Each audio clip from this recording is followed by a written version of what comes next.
बिस्मिल्लाहिर्रहमानिर्रहीम। अस्सलाम वालेकुम। मेरा नाम है शानज़ी और आप लोग देख रहे हैं शानज़ी मेहंदी डिज़ाइंस का यूट्यूब चैनल। हमारा प्रैक्टिस कोर्स चल रहा है जिसमें हम अरेबिक स्टाइल और नॉर्मल स्टाइल के जो हम लोग बेसिक्स थे, जो हम लोगों ने कोर्स करवाए थे, उसी से रिलेटेड, यानी उसका आप समझ लीजिए कि ये पार्ट 2 है। अब हम मेहंदी डिज़ाइंस यानी डिज़ाइंस को लेकर प्रैक्टिस करेंगे। हमने पहले बेसिक्स सीख लिए थे, अब हम डिज़ाइंस सीख रहे हैं, डिज़ाइंस के ऊपर प्रैक्टिस कर रहे हैं। तो आज का डिज़ाइन भी बहुत खूबसूरत है, ज़बरदस्त है, मुझे बड़ा पसंद है ये वाला डिज़ाइन। और मुझे इजी भी बहुत है इस लिहाज से, और हाथों पे खूबसूरत भी बहुत लगता है और बहुत जल्दी लग जाता है। ठीक है, वहीं सिंपल एलिमेंट्स इसमें यूज़ हुए हुए हैं। ये मैं आप पे छोड़ती हूँ कि आपने मुझे बताना है कि ये कौन सा स्टाइल है, ये हमारा नॉर्मल स्टाइल है या ये अरेबिक स्टाइल है। ठीक है, और अगर ये नॉर्मल स्टाइल है तो क्यों है, ठीक है, और अगर अरेबिक स्टाइल है तो क्यों है, रीज़न बतानी है आपके साथ। ठीक है, तो इसके ऊपर मैंने बेस क्या ली, यानी स्टार्टिंग पॉइंट हमारा स्ट्रेट लाइन था जिस पे हमने फ्रिल जो है वो यूज़ किए। और अब हम क्या करने जा रहे हैं, डॉट लगाकर frill, curves, frill, U shape के फ्लावर, इनकी लेयरिंग कर रहे हैं। वही चीज़ें रिपीट हो रही हैं। तो देखिए, ज़रा सा अगर आप डिज़ाइंस पे गौर करें ना तो आपको बहुत अच्छे से आइडिया हो जाएगा कि कितना ईजी है किसी भी डिज़ाइन को देखना, समझना और उसको याद रखना। ठीक है, तो यहाँ पर जो है अब मैं क्या करने जा रही हूँ, यहाँ पर हम चेक्स का इस्तेमाल करेंगे। ठीक है, चेक्स भी बहुत इजी, बहुत ही आसान, तो आपने इसी तरीके से करना है। अच्छा, चेक्स की डिवीज़न के हवाले से मैंने कई बार आप लोगों को समझाया है, मेरी पिछली क्लासेस में भी बड़ी डिटेल से इस बारे में बात हुई है। जितना हम चेक्स को इजी समझते हैं वो इतने इजी होते नहीं है, ख़ासकर जब हम उसकी डिवीज़न कर रहे होते हैं। अब जैसे आपने नोट किया होगा कि मैंने जब चेक्स के लाइन्स ड्रॉ करना शुरू किए तो मैंने क्या किया, मैंने उसको स्टार्टिंग से नहीं की, मैंने देखा होगा आपने, मतलब थोड़ा सा एरिया छोड़ के तो की है।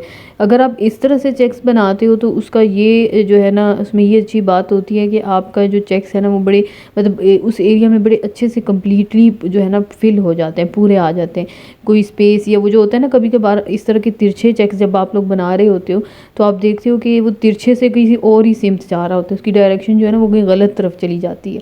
तो इस चीज़ से बचने के लिए बेस्ट ऑप्शन ये है कि आप चाहे तो बिल्कुल सेंटर में से चेक्स को ऐसे तिरछा करके, खासकर ये जो तिरछी हैं, मैं इन चेक्स की बात कर रही हूँ जो ट्रायंगल शेप्स में बनती हैं, तो इससे बहुत ज़्यादा जो है ना आपका फ़ायदा होगा। और आप एक दफ़ा ट्राई ज़रूर कीजिएगा कि आप शुरू से मत कीजिए, आप बीच में से चेक्स का स्टार्ट लीजिए। इसी तरह से फिलिंग आप देखिए कि मैं चेक्स, जैसे मैंने चेक्स की लाइनें लगाई उसी डायरेक्शन में मैं फिलिंग्स कर रही हूँ।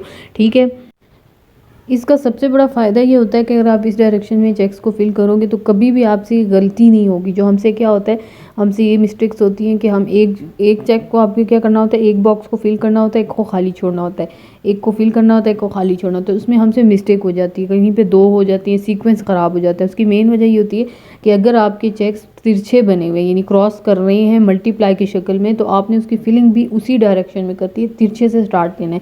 अगर आपके प्लस की साइन यानी प्लस के निशान के ऊपर यानी बॉक्स बने स्क्वायर शेप में, तो आपने उसकी फिलिंग उसी तरीके से एक तरफ से स्टार्ट लेनी है, ऊपर से। ठीक है, तिरछे नहीं लेने। तो उससे आप देखोगे इतनी ईजिली होता है कि मैं आपको बता नहीं सकती। अब यहाँ पे मैंने एक रेफरेंस लाइन ड्रॉ कर दी स्ट्रेट। क्या हुआ कि मुझे डायरेक्शन मिल गई कि मैंने इस फिंगर पे जाना है, मेरी डायरेक्शन ख़राब ना हो या ये लाइन टेढ़ी ना हो, इसलिए मैंने क्या किया कि मेहंदी से हल्के हल्के से डॉट्स लगा लिए जो कि पता भी नहीं चलते। तो आप भी ये तरीका यूज़ करें और इससे आपको देखिएगा कि आपके लाइंस कभी, आपकी डिज़ाइंस कभी ख़राब नहीं होंगे।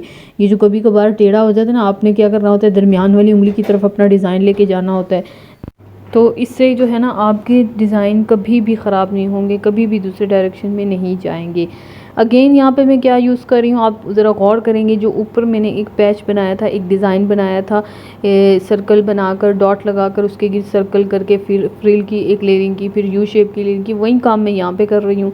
तो देखिए कितना इजी है। और फिर आगे इंशाल्लाह आप देखते जाओगे कि स्टेप बाय स्टेप मैं क्या करूँगी कि यही डिज़ाइन, यही कुछ रिपीट करूँगी लेकिन उसका साइज़ छोटा करती जाऊँगी। अब ये साइज़ मैंने कैसे छोटा किया ये आपने ज़रा गौर से देखना है। देखिए, जब भी आपने किसी बंच का, किसी डिज़ाइन का साइज़ छोटा करना और आपके पास बाज़ ऐसे कस्टमर, बाज़ ऐसे लोग आते हैं जिनके, जब वो आपको कहते हैं कि मुझे ये डिज़ाइन लगा दीजिए, और आप देखते हो कि उनका हाथ तो बड़ा कमज़ोर सा है या उतना स्पेस नहीं है उसकी, तो उसका सलूशन ये होता है कि आप उसमें से कुछ एलिमेंट्स को माइनस कर दो।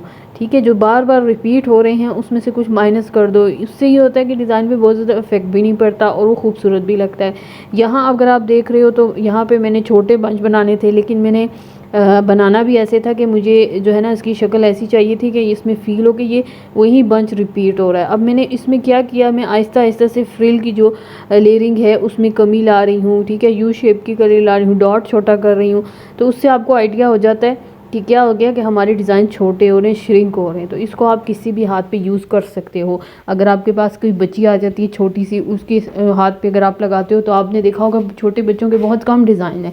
उसकी मेन वजह ये होती है कि उनका साइज़ हाथों का बड़ा छोटा होता है। तो आपने क्या करना है, कुछ एलिमेंट्स को माइनस कर दो। जैसे अगर यही डिज़ाइन आप किसी छोटी बच्ची के हाथ पे लगाते हो, अगर यहाँ पे 4 के आपके बंच नज़र आ रहे हैं आपको लगे हुए, तो उनको ज़्यादा से ज़्यादा कितने लगेंगे, उनके ज़्यादा से ज़्यादा 2 लग जाएंगे। लेकिन आप वो जो 2 लगाओगे उसका साइज़ भी आपको छोटा करना पड़ेगा, क्योंकि हाथ इतना बड़ा नहीं होता। तो ये छोटी छोटी बातें हैं, इनका आपको ख्याल रखना होता है। अच्छा जी, ये डिज़ाइन आपने देख के लगा लेना है, इसका टाइम नोट कर लेना है, इसमें जो एलिमेंट्स यूज़ हुए हैं वो बताने हैं, ये बताना है कि ये कौन सा डिज़ाइन है, नॉर्मल स्टाइल वाला डिज़ाइन है या कौन सा है अरेबिक स्टाइल वाला। उसके साथ आपने रीज़न भी बतानी है। ये 4 से 5 सवाल हमेशा हर क्लास में मैं आपसे पूछती हूँ और आपने उसके जवाब देने होते हैं, ताकि मैं देख सकूँ कि आपको कितना आया है। ठीक है, तो अपना बहुत सारा ख्याल रखिएगा, दुआओं में याद रखिएगा, ये पूरा डिज़ाइन बनाइएगा और फिर मुझे अपना होमवर्क सबमिट कीजिएगा। तब तक के लिए अल्लाह हाफिज़।